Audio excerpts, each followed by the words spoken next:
dirty little chat rat. Yeah. So we get to Nashville, everything's fine and dandy. I'm on this rooftop bar called Dierks Bentley's Whiskey Row, and about 5 feet from me, I see this like fight start to break out. Basically, 5 bouncers had walked up and they were moving to kick out these 2 guys who were really close. And as soon as those 2 guys saw the bouncers walking towards them, I don't know what happened prior to this, but they just knew it was on. They both started like pacing right at each other, and like this big guy, probably like 6'4", maybe 250 pounds at least, like rears back to throw a punch. 2 of the bouncers immediately tackle him on each side and drop him back down to the floor.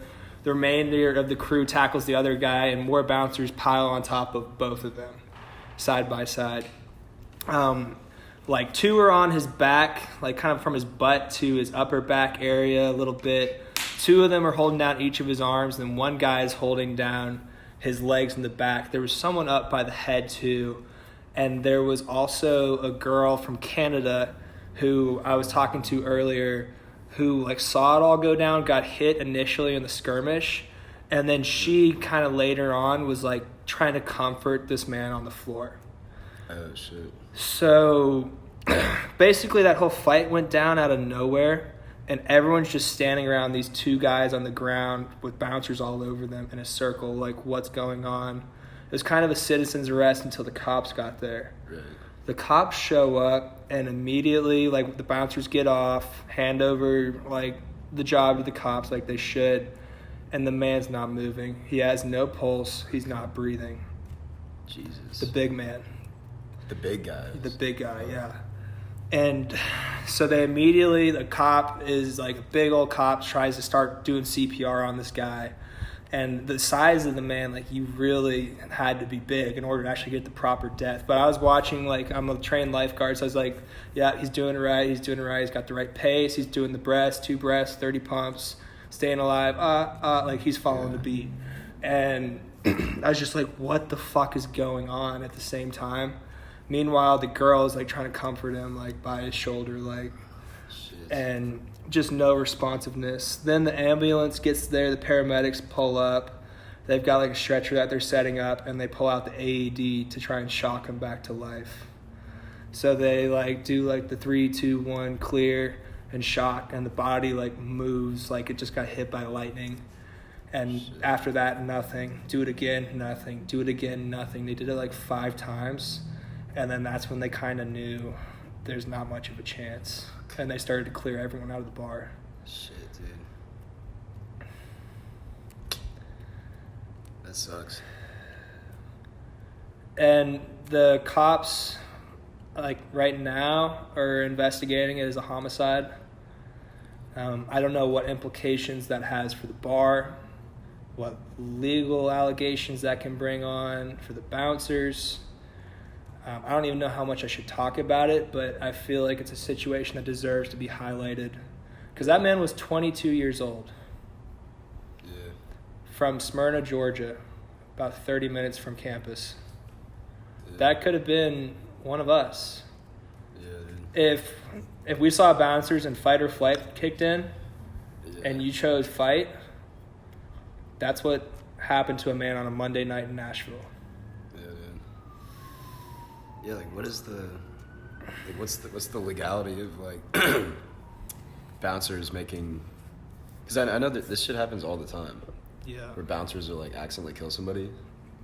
They should not. I don't care what criminal case is brought before the bouncers, right? It's not even a case, but they have no right to be the judge, the jury, and the executioner. Right. No, and like the thing about the George Floyd situation, like cops are trained, like government owned, like, you know, if they slip up and kill somebody, like, you know, there's like a due process for that. Mm-hmm. Especially nowadays. Mm-hmm. You know, like bouncers aren't, it's just some dude you get contracted out by like a security agency. They should be way more liable than a police officer. Yeah. You know what I mean? The country didn't appoint these people. Yeah. So I go down to the first floor from the top rooftop. And this bar still has a band playing down there like nothing happened. Damn. People down there acting oblivious. And I am just shocked. So I walk up to the bartender and I ask, like, after what I saw upstairs, I need the strongest whiskey you have. Yeah. And I get it, and I just start sipping on it a little bit. And I'm just looking around me disgusted that, like, there's no acknowledgement of what just happened upstairs around me. And I'm all by myself. That's like a deep metaphor, bro. Yeah. Like, people just dying and No one life cares. going on around it. Yeah. So I asked the bartender for some ice just because I felt like this burning rage inside of me. Got the ice in my cup, and I just walked back with the rest of it to the apartment we were staying at.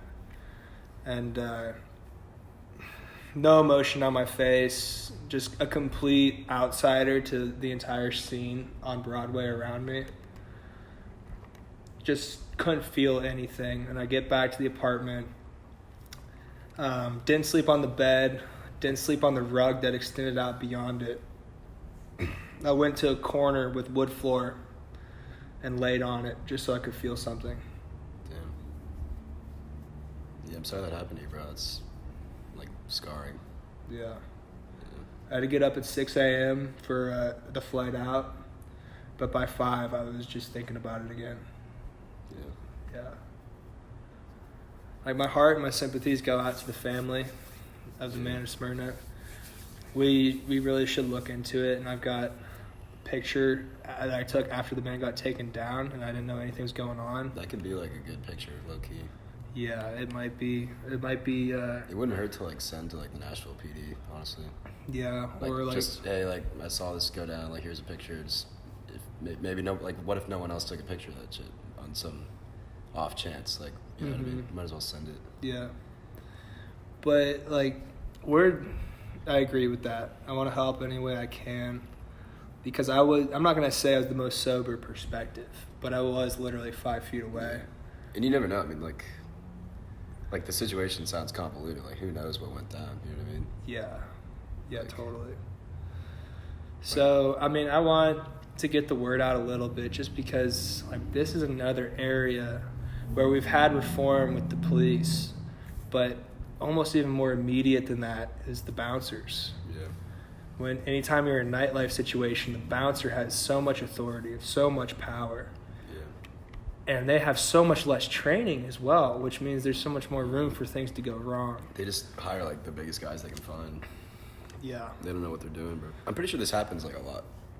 Bouncers killing Yeah, people. I'd imagine it's not an isolated event. No, yeah. I'm gonna look into this afterwards. Yeah. So, I mean, that's my love and hates of the week. I don't know how the chat fits into covering this story. For me, it's a personal story that I think deserves to be shared beyond just myself. I feel like this man's name should not go down in vain, but I don't know. I'm still coming to terms with it. Right. Let's definitely keep track on the story. Yeah. See it to the end. Mm-hmm. My hate was like, I don't know. Like, You don't even want to talk anymore, right? Tito's or some shit. I don't know. Tito's. I don't know about. It's not even worth mentioning. Yeah, love of the week, Gator Light. Hate of the week, Tito's. Boom. Shit though. Should we just keep this one short and simple? I mean, we've clipped that. Just keep going if you want. Okay. But if you want, I mean, I don't care. Yeah. I mean, I'm in a pretty mood, right? Like a bad mood right now. Yeah. I don't want to talk right now. All right, yeah, we can cut it. If you want me to make your mood worse, I looked it up. Bouncers are like barely ever found liable for what they do because they can't pay for any damages they cause, and unless they have a criminal background, the nightclub isn't liable either in most states. Really? Yeah. So it's like you can try to sue the nightclub. It's from this, but it's like unless there's a like they didn't conduct a criminal background check and the person that was made the assault was a criminal, there's nothing you can really do because you sue a bouncer for it. It's like, what are they gonna pay? Like they're not making a bunch of money, so it's like and they get a free reign. too, So 'cause what's it's what's the legal grounds for them like using force? I have Is to it like a look citizen's more. arrest kind of thing, I'm not or really like sure. self-defense? Like, how does that work? I just started looking. I was doing other shit. And I was like, Jamie, no, this is day one. All right, like, I got other stuff to look up too. I need to pick me up. get another Mike's hard, bro. Hard situations call for hard. Hard lemonade. This could be a Mike's hard ad. If your boy opens up to you, rapping Mike's hard. He's sometimes being a man closes you up. Drink a drink that's made for pussies. Admittedly, this is a very broad duty and it's open to interpretation. However, most jurisdictions generally accept that security guards and bouncers are entitled to use a reasonable amount of force to maintain the peace in establishments in which they work. So, Damn, that's wild. I feel as like that's long got as to you change. don't kill them, like you can. I've heard stories of like my dad's friends that were bouncers, like in high school and stuff. It's like they rode people downstairs and shit, and Yeah. the cops just then took the guys that were like maimed pretty much to the drunk tank.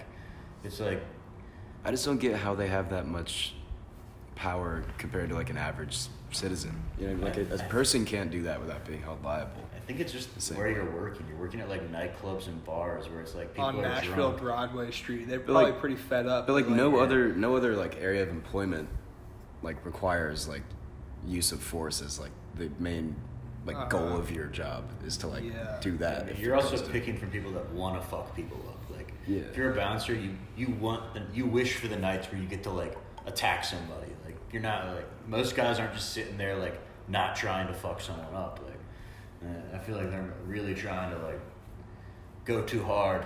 Yeah, I bet. I mean, it's probably the same as like the police force, where there's guys that like are there to like, you know, get the job done. They're not like good, nice guys, but I know for a fact there's the same way that there's cops out there that just are just waiting to like use their gun. It's Same sad. deal. It's really sad. I think this story does deserve a good amount of coverage. I don't want to get racial with it, but it was a reverse George Floyd situation where the guy was Yeah, that made it white interesting. and the two bouncers on top were black. I don't think. I mean, I don't think race is like Yeah, relevant. yeah.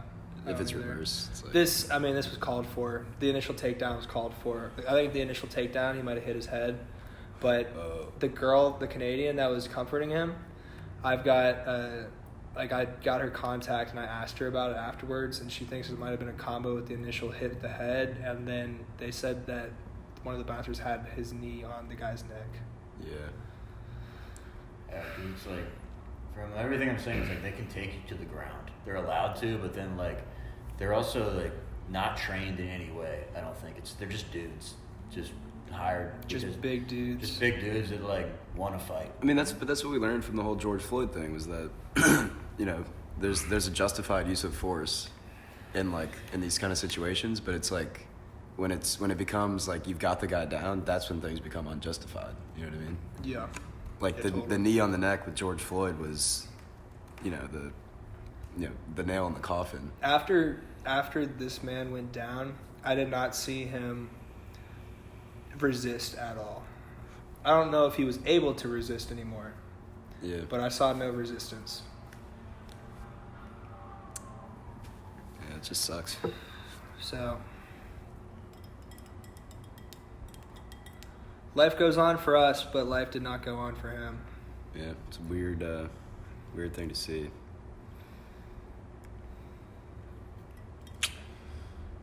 But it's not really any positives to it. We usually like to spin off a silver lining or something that you learn from this, but I think the only end message we can leave you, Chat Pack, is stay safe out there. Yeah, I guess maybe there is a silver lining in that regard. Yeah, right? stay safe out there, and if you're a bouncer listening to this, know where to stop, know where reasonable force is in action.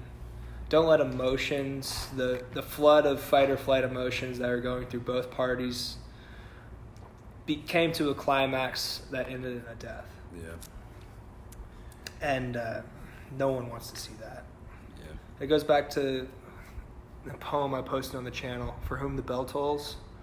It's I'm reading Ernest Hemingway's book titled that in Spanish. I'm trying to.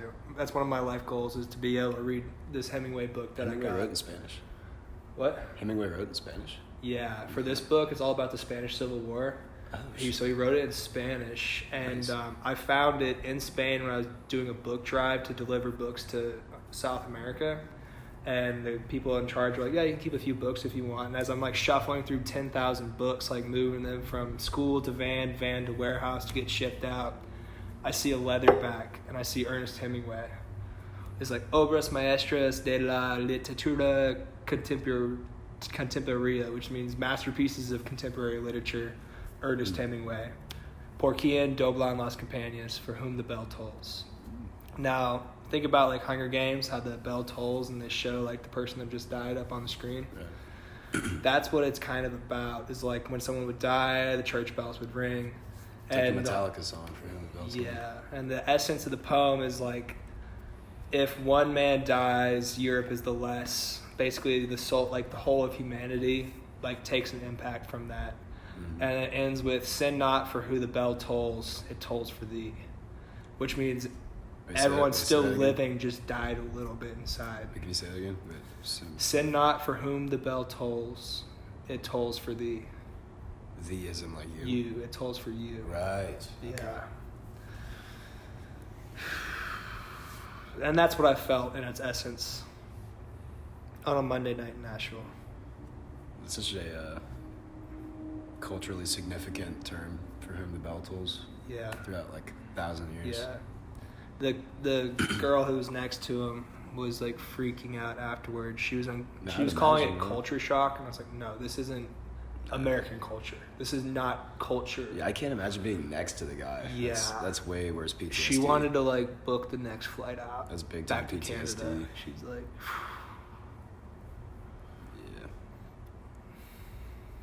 Yeah. yeah.